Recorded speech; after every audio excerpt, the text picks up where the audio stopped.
या जगात गोष्टींना खूप महत्त्व आहे. गोष्टींच्या माध्यमातूनच आपण एकमेकांना समजून घेऊ शकतो आणि गोष्टींमुळेच आपल्याला स्वतःचा सुद्धा उलगडा होतो. हे वाक्य आहे प्रख्यात लेखक सलमान रश्दी यांचं.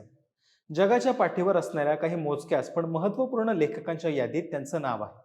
मागच्या अनेक दशकांपासून त्यांच्या साहित्याची, निबंधांची चर्चा जगभरातल्या साहित्यिक वर्तुळामध्ये केली जाते. परंतु सलमान रश्दी म्हटलं की हमखास आठवणारी गोष्ट म्हणजे त्यांनी लिहिलेलं पुस्तक द सॅटॅनिक व्हर्सेस. होय, तेच पुस्तक ज्यामुळे सलमान रश्दी यांच्या विरोधात फतवा काढण्यात आला आणि त्यांच्यावर हल्ला सुद्धा करण्यात आला.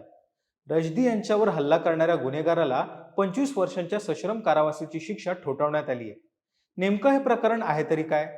रश्दी यांच्यावर हल्ला करणाऱ्या माणसाचं हिजबुल्ला या संघटनेशी काय नातं आहे?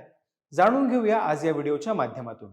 नमस्कार, मी मुकुल आव्हाड आणि कॅमेरावर आहेत आर्य मांजरेकर. महा MTB मध्ये आपलं स्वागत. सलमान रश्दी यांचा जन्म 19 जून 1947 रोजी भारतात झाला. एका काश्मीरी मुस्लिम कुटुंबात त्यांचा जन्म झाला होता. त्यांचे वडील अनीस अहमद रशीद तत्कालीन ब्रिटिश राज्यात प्रशासकीय अधिकारी म्हणून कार्यरत होते.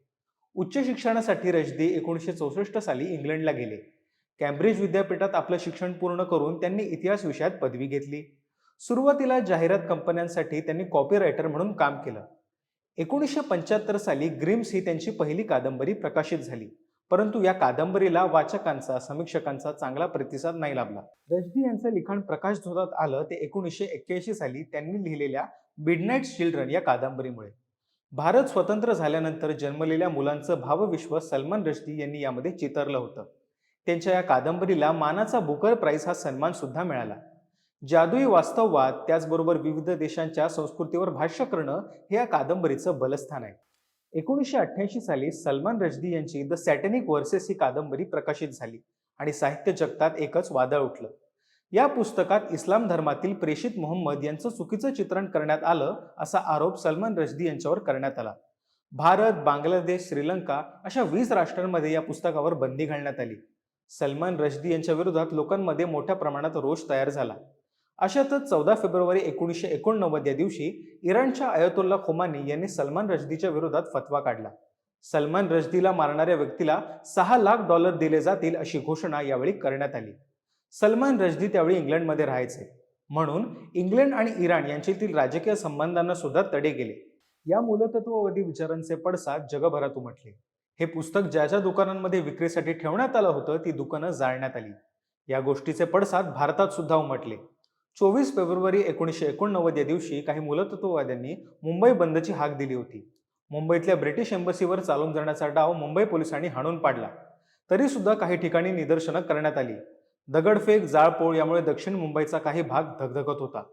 दुसऱ्या बाजूला 1992 साली जामिया मिलिया विद्यापीठातील एका प्राध्यापकाने या पुस्तकावरची बंदी हटवण्याची मागणी केली. तेव्हा तिथल्या कट्टर विद्यार्थ्यांनी विद्यापीठाच्या आवारात हिंसाचार घडवून आणला.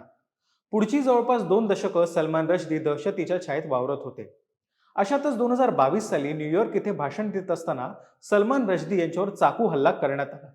या हल्ल्यामध्ये सलमान रश्दी गंभीररित्या जखमी झाले. त्याचसोबत त्यांना आंशिक अंधत्व सुद्धा आलं. त्यांच्यावर हल्ला करणाऱ्या युवकाचं नाव होतं हदी मतार. 27 वर्षांच्या या युवकाने तब्बल 15 वेळा सलमान रश्दी यांच्यावर चाकूने वार केला. माध्यमांना मिळालेल्या माहितीनुसार हदी मतार हा त्याच फतव्याचं पालन करत होता. वकिलांच्या मते हदी मतार हा हिजबुल्ला या दहशतवादी संघटनेशी संबंधित असून त्याला अमेरिकेच्या न्यायाप्रमाणे कठोर शिक्षा झाली पाहिजे.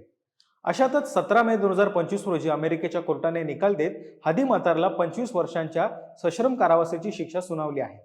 सलमान रश्दी यांच्यावर झालेल्या हल्ल्यामुळे ते मनातून खचले होते. त्यांच्यासोबत जे घडलं त्यातून बाहेर पडायला त्यांना त्रास झाला होता असं मत सलमान रश्दी यांच्या वकिलांनी व्यक्त केलं.